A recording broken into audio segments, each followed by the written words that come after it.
Episode 42। तेरी नजरों ने दिल का।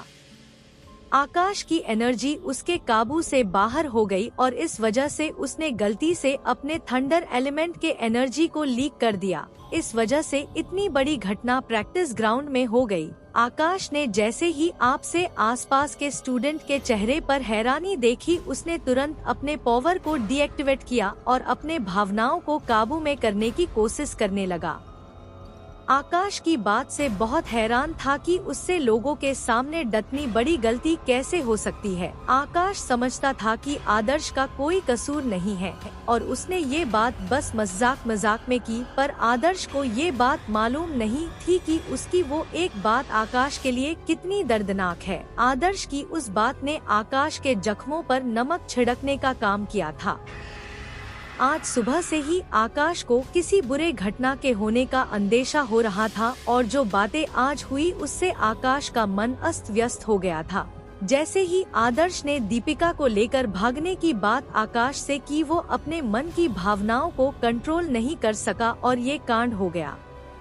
आदर्श नहीं जानता था कि दीपिका को लेकर भागने की सजा आकाश ने अपनी जान देकर चुकाई थी और उसके वजह से उसके परिवार को कितनी मुसीबत का सामना करना पड़ा था, यहाँ तक कि उसके परिवार के सभी लोगों के हत्या तक की नौबत आ गई थी।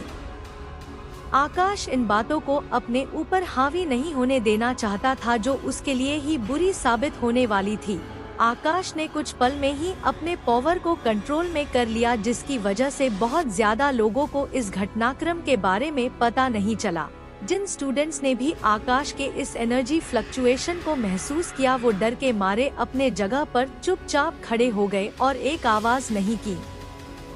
जिन पावरफुल मैजिशियन ने आकाश के पावर को महसूस किया, वो एक पल के लिए ये जानने के लिए उत्सुक तो हुए कि ये पावरफुल थंडर एलिमेंट मैजिशियन के बारे में जानने के लिए, पर स्टूडेंट की इस भीड़ में उन्हें उस स्टूडेंट के बारे में पता नहीं चला। और जब अगले ही पल ये एनर्जी गायब हो गई, तो इतने लोग के बीच में एक स्टूडेंट को खोजने के लिए उन्होंने ज्यादा मेहनत करना सही नहीं समझा।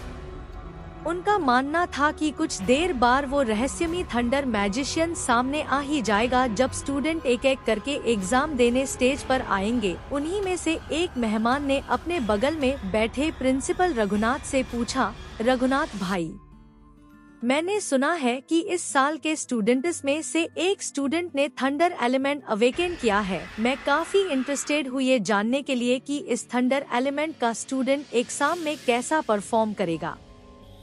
प्रिंसिपल रघुनाथ ने भी उस एनर्जी को महसूस किया था और वो निखिल से मिले भी थे। इस वजह वो निखिल की इस थंडर एलिमेंट की पावर को देखकर काफी हैरान हो गए थे और एक तक निखिल को ही देखकर कुछ सोच रहे थे। निखिल भी डसी सोच में था कि वो थंडर एलिमेंट यूजर कौन था। डस वजह से प्रिंसिपल रघुनाथ की नजरों को अपने पे टिका छुआ उसने नोटिस नहीं किया। डसी शोरगुल के बीच राजकुमारी दीपिका और जतिन शेखावत का भी स्टेज पर आगमन हुआ। सारे टीचर्स और गेस्ट्स अपने जगह पर खड़े हो गए और स्टूडेंट्स जोर जोर से तालियां बजाने लगे। दीपिका के आ जाने से सबका ध्यान अभी हुई घटना से दूर हटा। आकाश ने भी अपना सिर ऊपर उठाकर स्टेज की तरफ देखने लगा और अगले ही पल उसकी नजर दीपिका पर पड़ी और वो एकटक उसे ही देखने लगा। डटने लोगों के भी बीच में भी दीपिका किसी कमल के फूल की तरह खूबसूरत लग रही थी। उसके श्वेत रंग के बाल पूरे भीड़ का ध्यान अपने तरह आकर्षित कर रहे थे। दीपिका चेहरे से तो खूबसूरत थी ही, पर उसके ये दूध से भी श्वेत बाल सूरज की रोशनी में चमक रहे थे। दीपिका के बाल जन्म से ही सफेद नहीं थे, आम इंसान की तरह उसके भी बाल काले और घने थे, पर उस दिन की मैजिक अवेकनिंग ने दीपिका को बढ़ाकर रख दिया। आइस एलिमेंट की अवेकनिंग ने उसे बस पावरफुल नहीं बनाया, बल्कि उसकी वजह से उसके बाल भी सफेद हो गए थे। दीपिका के बाल किसी वृद्ध इंसान की तरह सफेद और मुरझाए हुए नहीं, बल्कि चमकीले और किसी फूल की तरह खिले हुए थे, जो उसे और आकर्षक बनाते थे। हालांकि आज का मौसम गर्म और सुहावना था, पर स्टेज पर खड़ी दीपिका किसी सस्नो फेरी की तरह सबसे अलग और आकर्षक थी। सभी लोगों ने दीपिका के बारे में सुना था, पर अपने सामने खड़ी लड़की की सुंदरता को देखकर सब हैरान थे। उसका रोम रोम उसके गर्व को प्रदर्शित कर रहा था। बचपन से ही सभी बच्चे दीपिका को राजकुमारी बुलाते थे और उसके अवेकनिंग के बाद तो उसे राजकुमारी निकनेम के रूप में ही मिल गया। आदर्श की नजर एक पल दीपिका की ओर तो कभी आकाश की ओर थी। अभी आकाश में जो बदलाव हुआ उससे अभी भी वो सदमे में था और इसी बारे में सोच रहा था कि उसने ऐसा क्या कर दिया जिससे आकाश को इतना नाराज कर दिया। आदर्श ने धीमे आवाज में आकाश से कहा, आकाश भाई, आई एम सॉरी, मुझे ऐसा नहीं करना चाहिए था। आप ठीक तो है ना? आदर्श की बात सुनकर आकाश की नजर दीपिका से हटकर आदर्श पर पड़ी और अभी भी उसे डरे और सहमे रूप को देख उसे अपनी गलती का एहसास हुआ। आकाश ने अपने पावर और अपने गुस्से से आदर्श को एकदम डरा दिया था। माहौल को चेंज करने के लिए आकाश ने हंसकर कहा, सॉरी रोबिन, मैंने तुझे डरा दिया। वो मैंने अभी अभी अपना मैजिक अवेकन किया है ना, इस वजह से पावर कंट्रोल से बाहर हो गई थी। तुम टेंशन ना लो, इसमें तुम्हारी कोई गलती नहीं। आकाश के बातों को सुनकर आदर्श ने चैन की सांस ली और उसकी चिंता दूर हुई। आदर्श ने कहा, आकाश भाई, आप चिंता मत करो, आप बस एग्जाम पे फोकस करो और इधर उधर की बातों पर ध्यान मत दो, नहीं तो इसकी वजह से आपके एग्जाम इफेक्ट हो सकता है। आकाश आदर्श की चिंता को समझ सकता था, इसलिए उसने आदर्श को आश्वासन दिया कि वो अब धर उधर की बातों पे ध्यान नहीं देगा और बस अपने एग्जाम पर फोकस करेगा। आदर्श से बात करने के बाद आकाश का मन शांत हुआ। आकाश ने अपनी आंखें बंद की, अपना ध्यान अपने मैजिक स्टारडस्ट पर फोकस कर अपने दिमाग को शांत करने की कोशिश करने लगा। कॉलेज के सभी लोगों का ध्यान दीपिका की ओर था और दीपिका की नजर ग्राउंड में खड़े सब स्टूडेंट्स की भीड़ में किसी को सोच रही थी।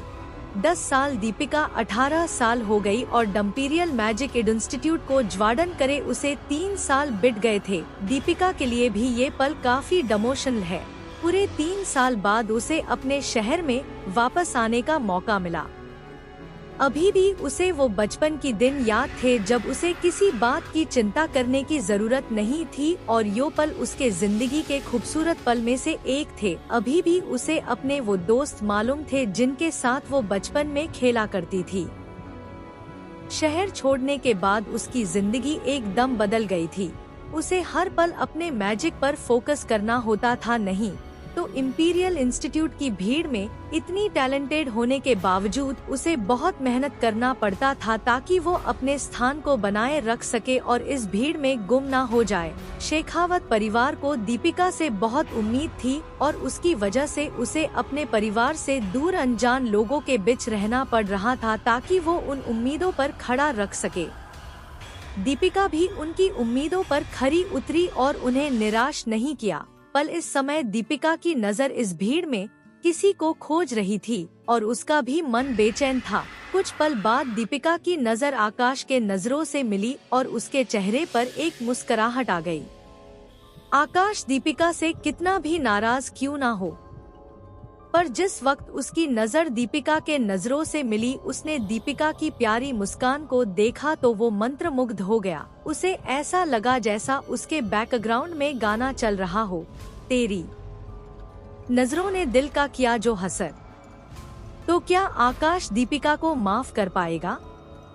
क्या दीपिका और आकाश का ये रिश्ता सुधर पाएगा?